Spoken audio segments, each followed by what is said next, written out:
back to the New Zealand Property Podcast, kindly sponsored by Harcourt's Property Ventures here at Alexandra Park. And I've got another special guest, another typical good New Zealander, and from my homeland of Canterbury way, and Tim Bateman. And just for those who don't know, Tim Bateman was, I'm a rugby guru like I am and love the Crusaders. He was a wee hero of mine for a wee time during my life. Only because you're a little fella like me, and you actually tackling guys like Nonu and what have you. So I admire. I had my fair share of being bumped off by Nonu and Sonny Williams as well. So don't but there was some good rugby in there too, I think, somewhere at some stages along there. But that's great to be here, Mark. Yeah, no, thanks very much. And a podcaster on his own right. And for any of you podcasters out there and that love listening to them, I'm 3/4 of the way through. We're pleased to know the Owen Eastwood one we did in about September. He's a super coach and coached top teams and golfers and what have you all around the world. And I'm 3/4 of the way through, and it's an awesome podcast. And I'll be on the way home tonight in the car.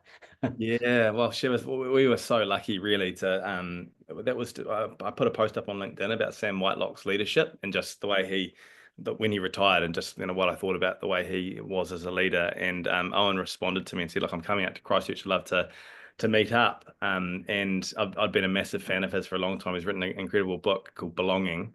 But yeah, he was a Māori lawyer down in Invercargill, and he went to London, and he was a lawyer over there for a long time. He's still up that way, but he's effectively the high performance coach for all the top businesses, all the top sporting organizations. Chelsea Football Club, English football, the Ryder Cup golf team, Adidas. There's only 3 4-star generals in the world. And on the allied side currently that are still active, and he's their performance coach. So they'll come into you, there'll be security. If all 3 of them are in one room, then there's huge amounts of security, but he gets flown in and he takes them through sort of leadership stuff. And so, yeah, having an hour and a bit with him was we're very lucky. Yeah, it would have been fun, that's for sure.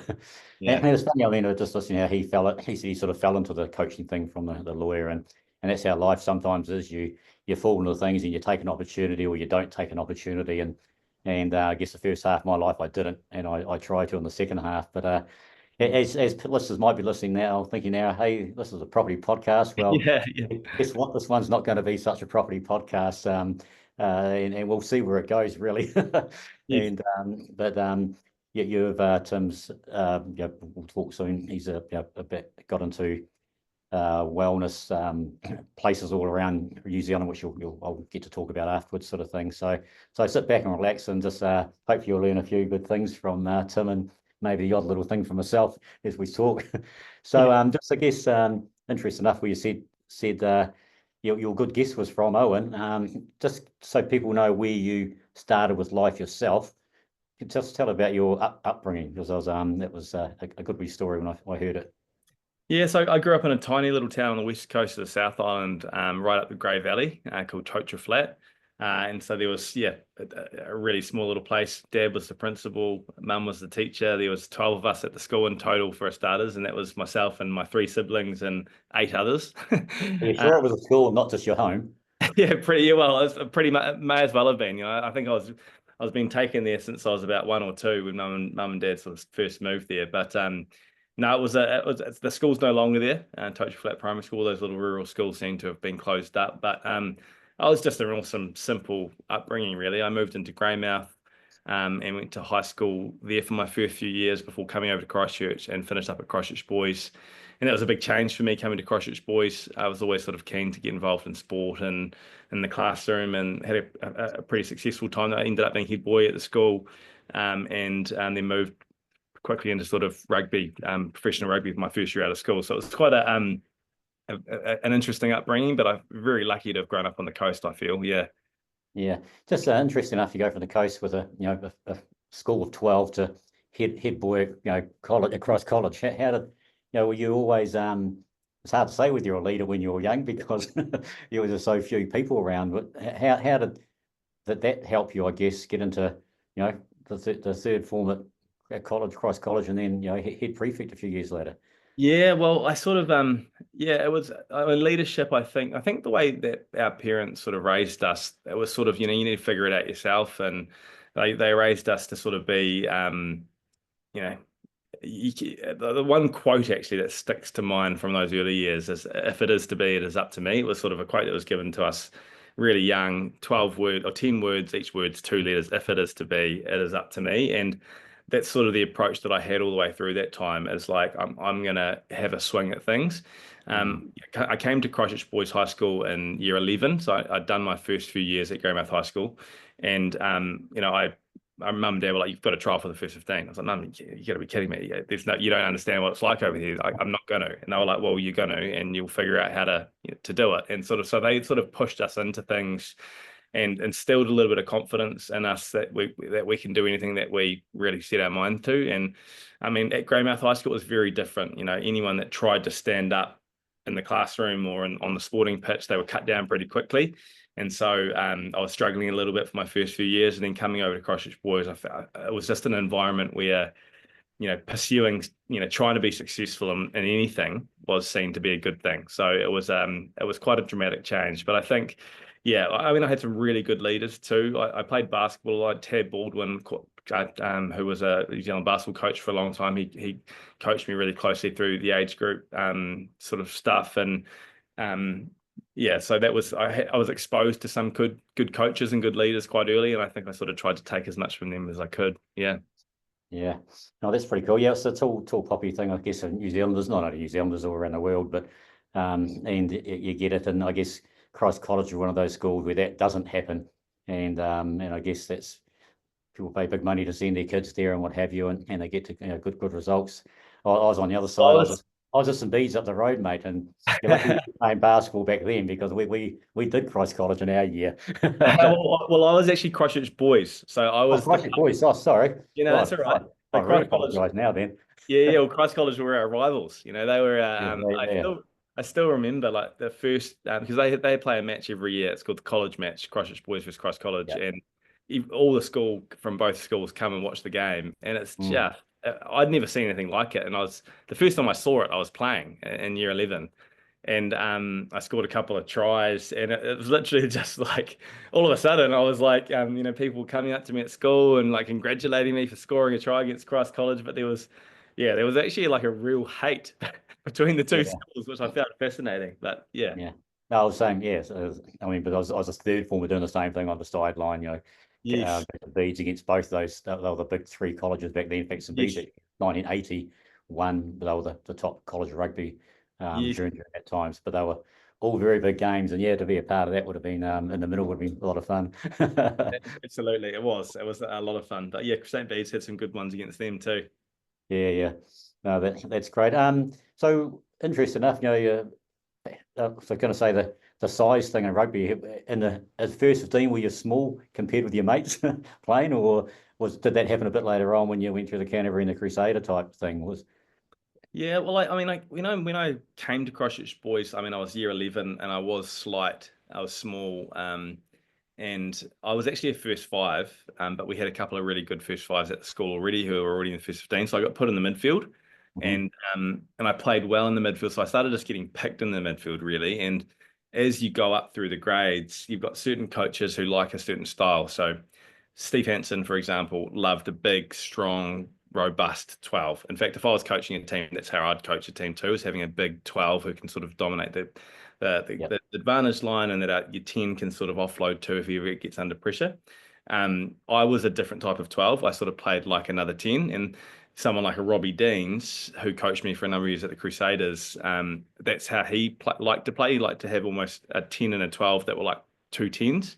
So when he coached Australia, for example, anyone that knows rugby, he would have like a Matt Gitto and a Berwick Barnes, or a Craig Cooper and a Berwick Barnes, or an Anthony Flynger. So when he Mertens and a Carter early on, sort of thing. Exactly, a major and a Mertens, or a major and a Carter, and so it's just that type of style. And so when he left the Crusaders, he actually I had an opportunity to go up to Australia, and he sort of said to me, like, you're going to really struggle to make the All Blacks while Steve Hansen and Graham Henry are coaches. This is the way they play, and so if you want to play international rugby, I'd recommend you come to Australia. So I had a bit of an interesting sort of decision to make, but it didn't feel right at the time, so I sort of stuck with it. I mean, I was lucky enough to play 90 odd Super Rugby games or something like that. Played 50 games for the Crusaders. but I never really, I guess I don't think I was physically good enough to really compete at the next level, at the, be an international rugby player for a long time.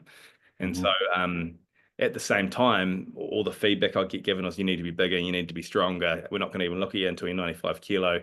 And I got to 94 kilo once, and it's the worst I'd ever played. I was horrific. I just couldn't carry any weight. I couldn't carry that weight and still be fast and fit and communicate really well.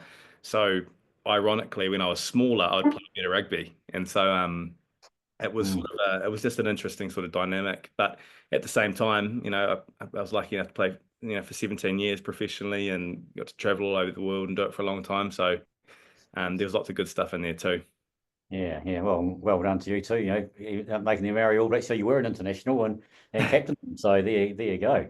Yeah, I know some fantastic tours we had there, and it's been a few years since I had the boots on, but yeah, it's every now and then I do miss it. That Oh yeah, you must.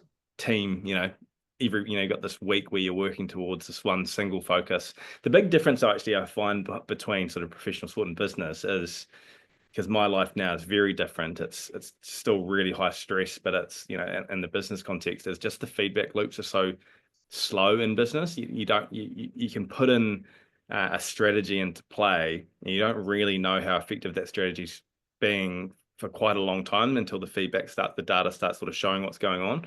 Whereas in something as simple as rugby, you can implement a strategy and get immediate feedback the next week. And so it's quite hard to learn and evolve quickly in business comparatively to sport, I feel. It's one of the challenges I find. Everything's quite slow in business. Yeah.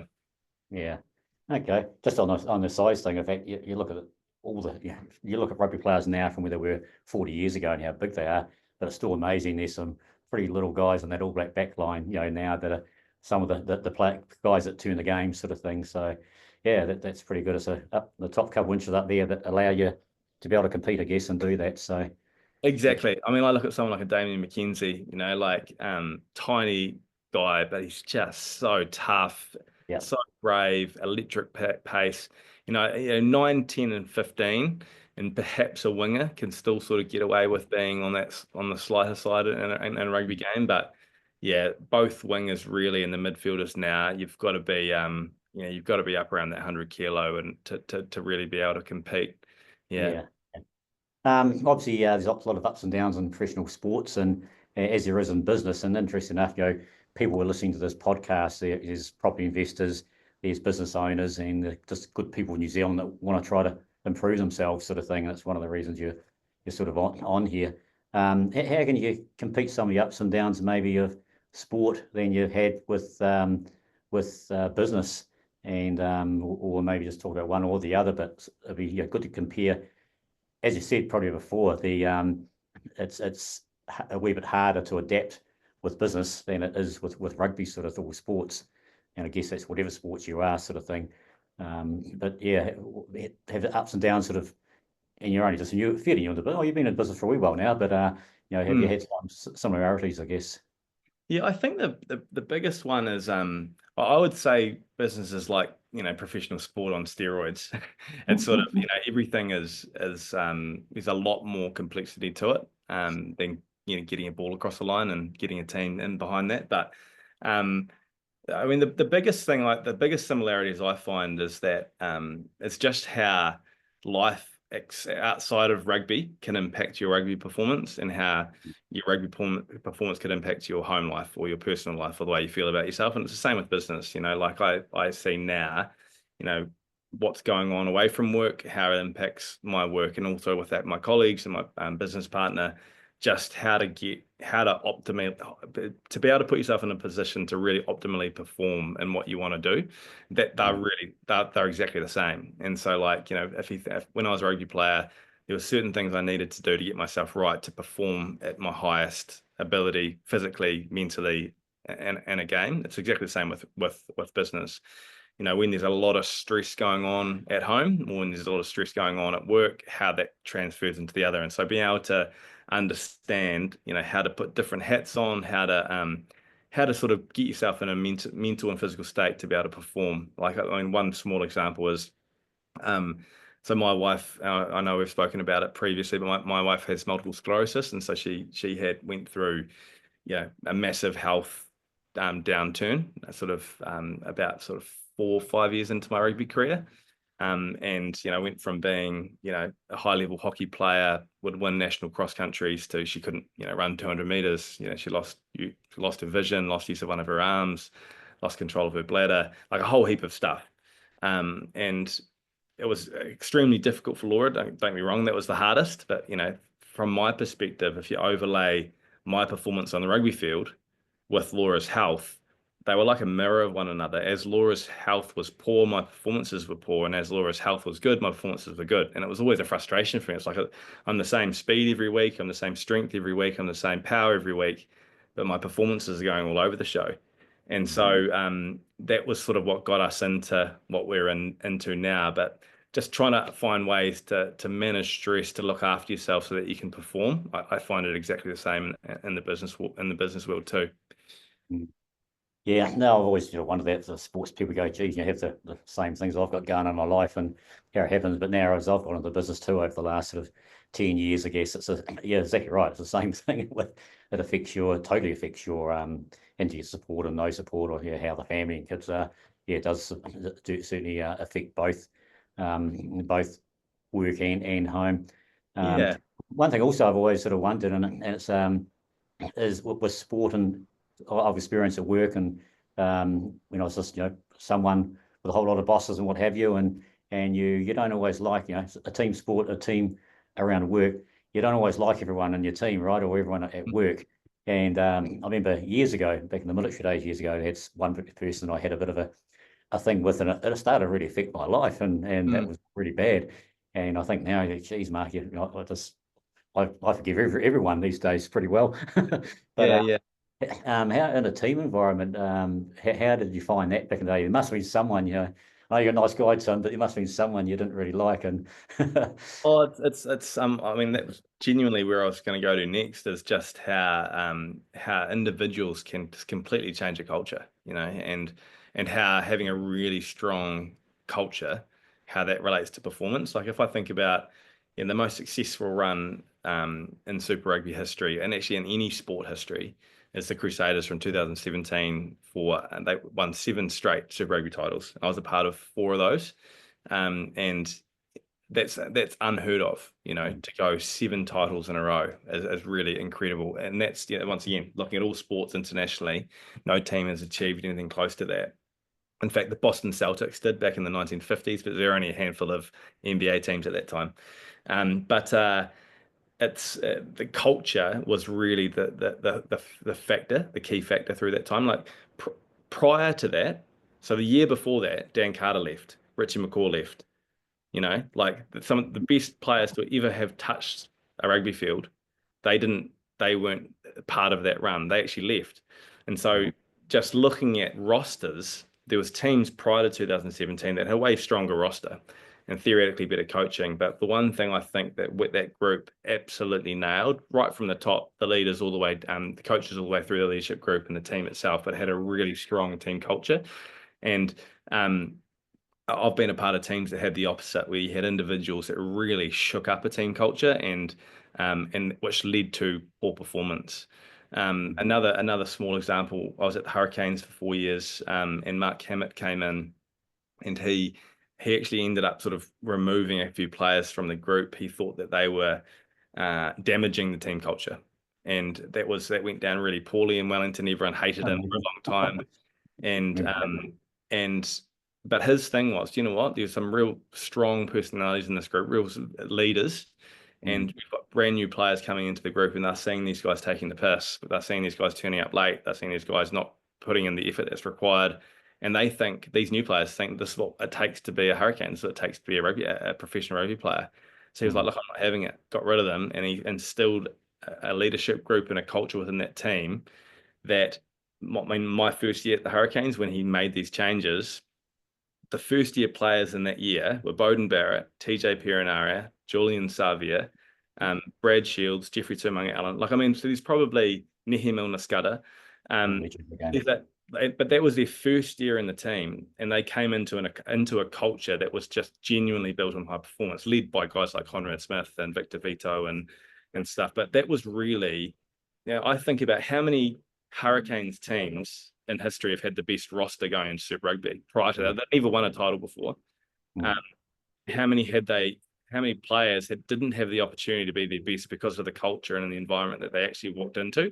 And it took someone like Mark Hammett to say, actually, no, this is not going to be good enough. I'm not going to stand for this. I'm going to rebuild a culture from scratch that has a real work ethic, care first, care for your teammates mentality. And, 3 years later, they lost the Super Rugby final, and then they won the Super Rugby final the year after that. And it's like, you talk to the guys that were there through each of those windows, guys like Dane Coles, guys like Conrad Smith, guys like Victor Vito, guys like Corey Jane. They'll tell you like that shift in effort, that shift in care, that shift in culture is a huge part of the reason why they became successful. So, I mean, it's one thing I'm really conscious of now is building an environment that you become your environment. So being really careful who I employ, really careful who we choose to work with, because the environment rubs off on everyone, for sure. Yeah. And I had a question I asked a couple of days ago before I listened to Owen Eastwood this morning. Yeah. It was quite a time you listened to that podcast actually.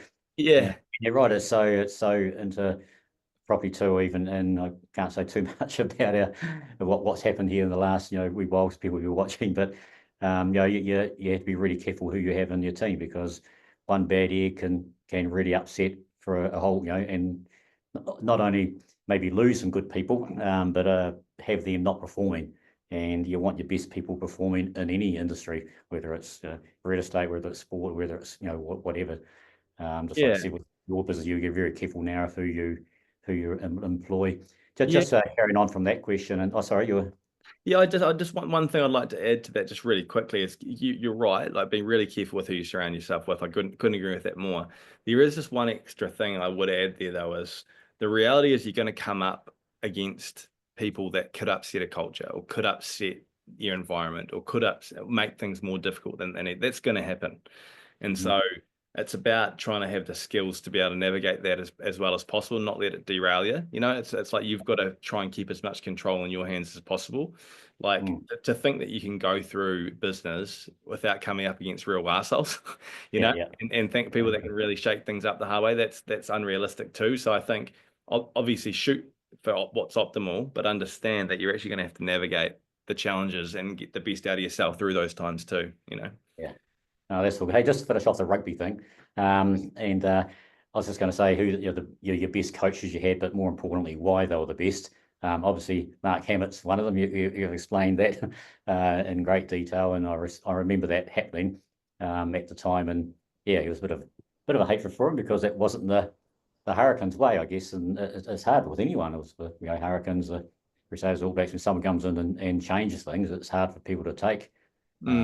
And I go back and I turn the corner with who I liked. I mean, I remember when the Crusaders were up for a change about 10 years ago, and Tabo Matson. I met Tabo. I really liked Tabo Matson, and he'd been groomed, I think, to go in next, because he was a deputy, right? It's the same as the All Blacks. The deputy gets the big job, and then he didn't get the big job, and this bloody Razor Robertson jumped in there, who's big fan obviously, but and look what he did, because I guess you have to change things up occasionally and what have you. But he brought a different. Well, they both already a good culture. They already had a good culture. The Crusaders did for so many years. And again, the All Blacks have now done a similar thing. They've stopped the deputy going up, sort of thing. And so it's certainly interesting with how that is. So sorry, another coach. I mean, yeah. Well, I mean, I've had so many good coaches. I'm always hesitant to say names, because I know I'm leaving people out. I actually haven't had many really poor coaches, to be honest with you. But the two people that really stand out for me, Robbie Deans initially. Like he was incredible, just a really smart, quiet, could just get the right thing out of a player. Knew the right things to say at the right times. Was ahead of his time in terms of thinking and understanding the game. I loved working with him. But the second one would be Razor, as we've just touched on now. So I worked with Razor for 4 of those years, 4 of those 7 titles, and I've never met a coach who can instill belief, and through a really unique way of telling stories. I won't bore you with the details, but he's got an incredible way of making something feel more special than it is. He creates these themes, these annual themes, and these themes they honestly become like the driving force behind the team. Like every team has the same goal at the start of the year. They want to win the title. Yeah. How do you bring that to life, and how do you keep it alive day in, day out? Once again, it's probably a podcast for another time, because I keep on talking about that for ages, but those two definitely stand out. Yeah, that's fantastic. I was going to sort of just ask you a bit about your family, but I don't want to probably delve too much into. You probably said enough, but I mean, it's just the adversity. I've been through a few bits of adversity, I guess, and to get where I am at this stage, and I'm only just about to start my my story, I reckon. Yes. And I don't know if any else you'll sort of want to, I mean, add on that. We could delve into that for an hour. And I remember I heard Yeah, your exactly. when I first saw you 6 months ago, and it was a real, heart-wrenching sort of story in a way, but a great story how you all cope sort of thing, and what have you. How is your wife at the moment anyway? I don't even. She's actually doing really well. Yeah, she's doing really well. I mean, her life's obviously drastically different to what it could be, but it's not unlike a lot of people. I mean, that's one thing I think we've sort of found is you always think you're the only one going through some sort of health concern or some sort of stress or some sort of real pressure, financially, relationship wise, but everyone's battling something. And we've certainly had our battles. You've certainly had your battles too. And it's for us, it's really how to navigate that and still really enjoy life and get the most out of life. So no, she's doing well. Our girls are sort of growing up now, 18. I say, how's the girls sort of? How have they been the whole way through, and how did you keep them level-headed, sort of thing? And yeah, it was definitely very challenging for them. Very, like, there was times there where Laura was not in a physical or mental sort of space to be the type of mum that she wanted to be at times, and so, but I think like anything, it's they became probably a little bit more resilient, a little bit more self-sufficient, and they're just fantastic wee girls now. My oldest off to university this year, and we're going to miss her, that's for sure, being around the house a bit more. yeah, man, those two have got a potentially awesome life coming ahead with their mum and dad sportsmen like they are, and the resilient side of things. So there you go. Yeah, they love it. They love hockey's their sport, but I mean, to be honest, it's I just want them to, like any parent, you just want them to be happy with whatever they're doing, don't you? People grow up and be happy and healthy. So yeah, that's it, mate. That's it. it. Hey, just right a bit on business. So you've in fact, you can just talk about your business after I finish the question. But you've started your own business, and it's New Zealand wide. My question is the real nitty gritty of, I guess, why you into business. And I guess every sports person is a wee bit different than people that aren't sports people, because they've got such a short time window, 10-year window you can play sport if you're lucky without getting injured sort of too much. And then you have to do something afterwards, and some do and some don't. But I guess why business? You can go and work for someone else, but also more importantly, why didn't you just do it in your home place in Christchurch? You're in quite a few places around Auckland, New Zealand, which you'll tell us. You tell us a bit about the whys, I guess, and tell us about your business. It's quite an interesting story. Just up the road from us, about 300 meters from my home, one of them. Oh, brilliant. Oh, that's awesome. No, it's I mean, why initially was, it all came out of the same thing that we've been speaking about a few times, was just sort of navigating the challenges that Laura and I were going through mentally and emotionally. And so, as I said before, I was just super frustrated all the time, looking at my performance on the field being impacted by something that was going on that was completely irrelevant to what was going. It wasn't as if I was thinking about Laura at training or thinking about Laura on the field, but it was obviously eating away at me enough to impact my performance. And so that sort of started a bit of a journey, really, of understanding how I can be as present as I can be in whatever I'm doing. And so, if I can be 100% present on the field and be super confident and back myself, and I wasn't carrying all this burden of what was going on at home, then I had an ability to play better rugby. So that started with learning how to become present, and that was through meditation. So meditation, if anyone that's tried meditation before, it sounds, to a lot of people, it still sounds like a wacky, woo-woo, weird thing to do. But you scratch beneath the surface and you see some of the most incredible people in business and sport and in life have some sort of practice around meditation. And so when I first started, it was, a bit of breathing, trying to focus on my breathing, and then I'd get 3 seconds through and all of a sudden I'm thinking about dinner, or I'm thinking about Laura, or thinking about something else, and I feel like I'm failing at it all the time. But over time, that's like a rep in the gym. Every time you catch yourself thinking about what you shouldn't be thinking about rather than your breath, you bring yourself back to your breath. That's like a little rep, and it's like training yourself to be present and getting your sort of stress and pressure under control. And so that was where it started, and then it moved into flotation therapy. And so Laura was recommended flotation therapy in Singapore, so we started doing it up there. And we both absolutely loved it. It's like a really deep form of meditation, super relaxing experience. It's like you go into like a big room. There's 1,000 liters of Epsom salt and skin temperature water, so you can actually sleep on top of the water. You can't sink, and the water, the air, and your skin is the same temperature. So you actually, when you're still, you lose the sensation of the water. You actually feel like you're floating in nothing. Music plays under the water at the beginning to help sort of relax you into it. When you're ready, you can turn the lights off, or you can leave the lights on. But if you turn the lights off, it's like you're in space. There's no light, no sound, no temperature regulation. Some people feel like they're standing up. Some people feel like they're moving around. But you're trying to remove all stimulation off the body so you can sort of fall into like a really deep form of relaxation. And so we started a business which is that, purely flotation therapy, and it's called Cloud9 Float Club. We still have it. It's running today. It's been running for 9 years, and it's a fantastic little business. And that was sort of the first step into business for us. What we saw is that there's a lot of need for this type of thing, but not everyone loves floating. So we're like, look, what else is there that gets these same type of outcomes that we can build into like a one-stop shop where people can go and relax and look after themselves? So we looked to start looking at saunas and ice baths and massage and things like yoga, meditation, Pilates, all sorts of different stuff. And so we built a one-stop shop, I guess, for wellness or well-being, and we called that O Studio. We launched that 6 years ago. And then a few years in, we started getting reached out to by people around New Zealand wanting to do something similar. So we went through a whole, feasibility study on how to grow, and franchising was the way. And so we've started franchising. So we're sort of moving around different spots in New Zealand now. So it's all sort of just happened off the back of my own sort of journey, really, and it's something that I really care about. And we have thousands and thousands of people coming in every week around New Zealand doing different services. So it's awesome.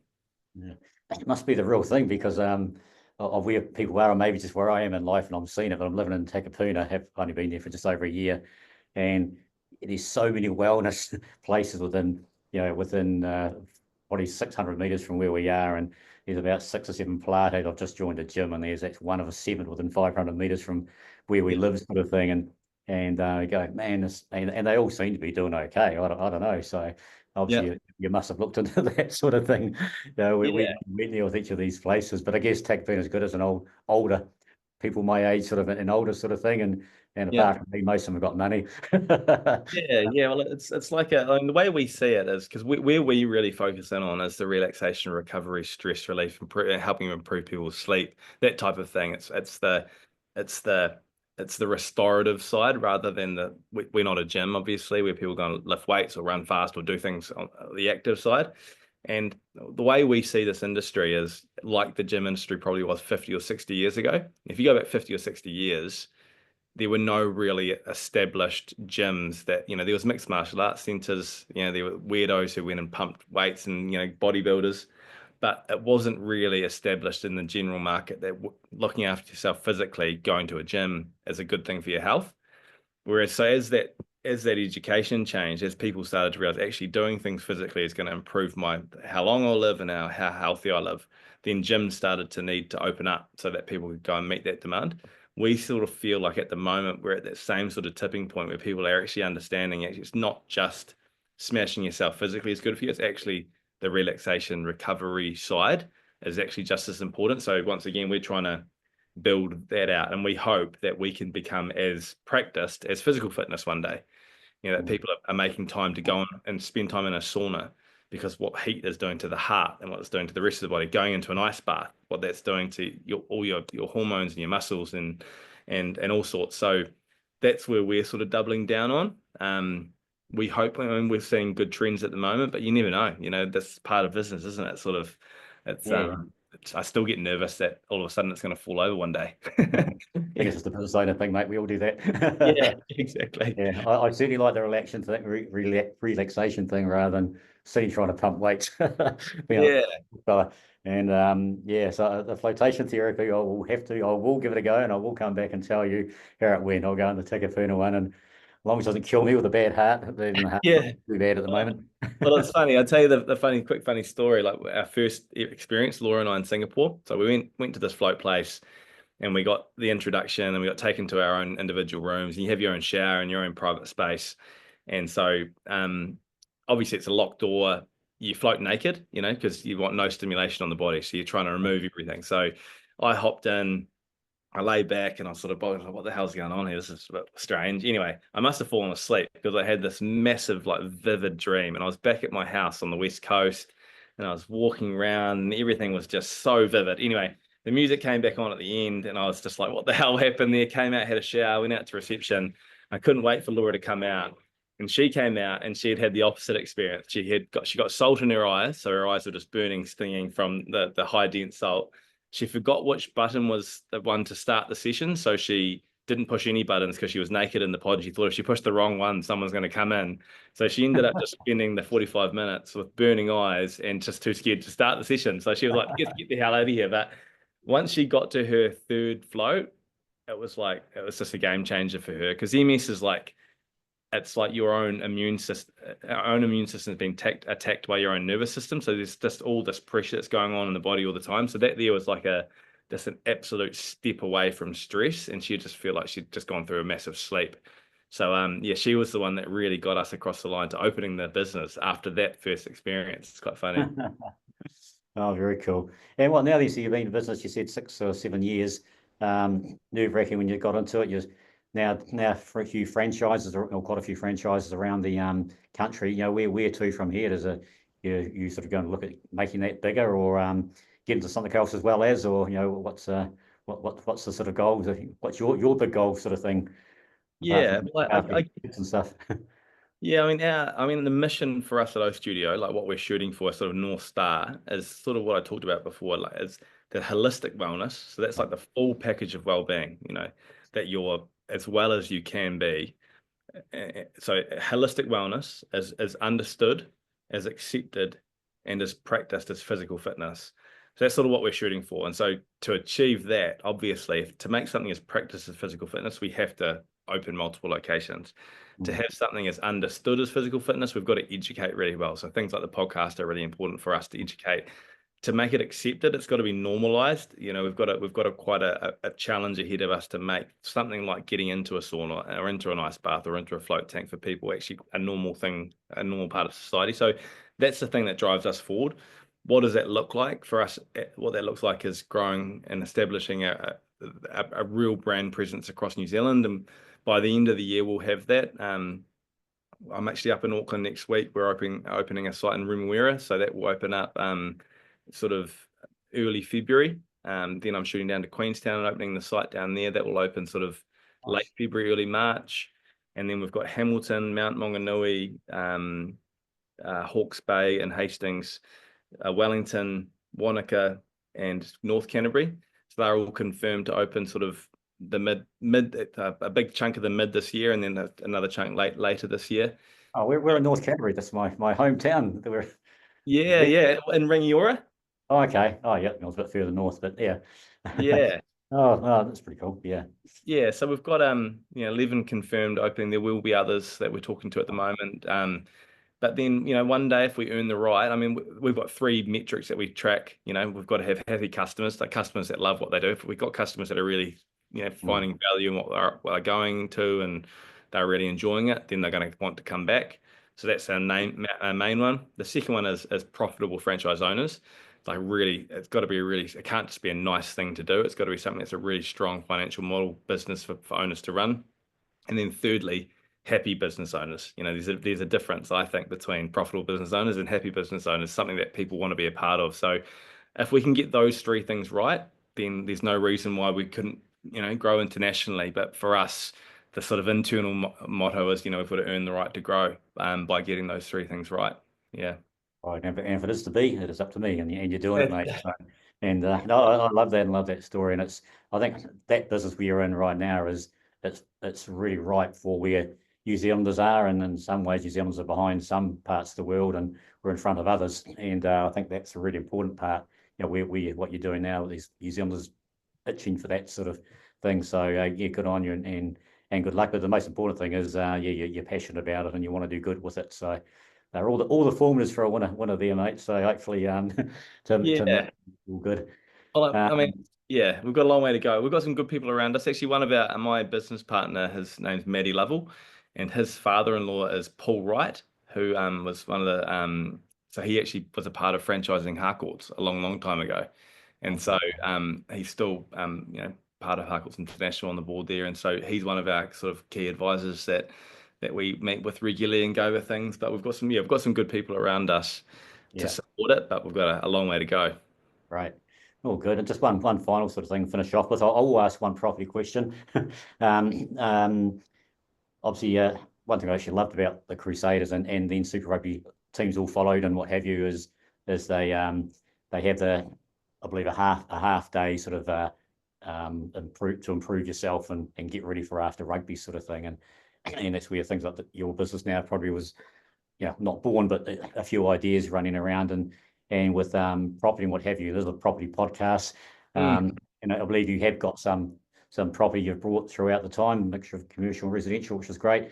What's the why behind that? If you want to tell us, what's the why on why you've actually invested into property yourself? Because there will be people here who are in a situation, could buy a property, they don't really know and don't understand. What was your why when you first started?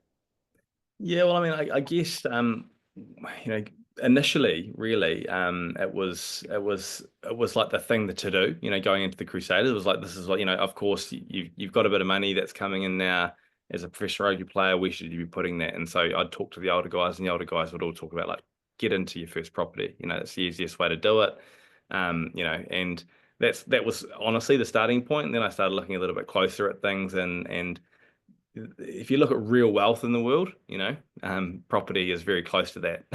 There's it's in terms of real substantial wealth, and so we got lucky enough to sort of get into property quite young, and so we've got, as you mentioned before, a bit of property there. But if I look at the value of those properties as they've grown over the last sort of 15 to 17 years, it's put us in a pretty good position financially. So the thing, I think the reason why we sort of moved a bit more of attention to business really was to try and generate stronger cash flow, was sort of where that worked. But I sort of see those two working nicely together, sort of generating cash flow to invest in something like property. So I'm certainly no property guru, but once again, I've had some good sort of support around us over the years. Yeah. Oh, jolly good. Oh, no, that's awesome chat, and hopefully a lot of people have got a bit out of it. I had one other Crusader, I think, on. I think Artie Williams played the Crusaders for a wee bit, didn't he? Yeah, he did. Yeah, he did. Yeah. He was awesome. He came on before he's met his wife. Yeah. Well, we played together actually with the Crusaders in 2008. He was awesome. I loved actually playing with Ali. He was fantastic. Yeah. Right. And just the tall to the short of it. I mean, I think when I did mine, Artie was sitting beside me, so he showed his height. And believe you guys, Tim is my height. And I'm a little fella, as most people. Very cool. But hey, really enjoyed your chat today, and we could talk for hours on any one of those topics we've just browsed over today. And I'm loving your first podcast I'm listening to, and I'll be joining a few more of them as well, because it's right up my alley of how I want to live life and what have you. Even though I do struggle with the food thing, but we go through things. I'm doing good for the last week and a half. Good. Yeah, we all do. Yeah, share with anyone that says I've got everything sorted when it comes to sort of health and well-being. They're bullshitting. You just do the best you can. Like, I look at what I sort of put my body through over Christmas and New Year's. It certainly wasn't a picture of health, but you on the bandwagon as quick as you can, don't you? Yeah, no, good stuff. Hey, thanks very much for your time. Thanks, listeners, for watching again. Keep watching. In 2 weeks' time, I'll be back with another typical good New Zealander. So thanks for listening, and we'll see you soon. Thanks, Mark.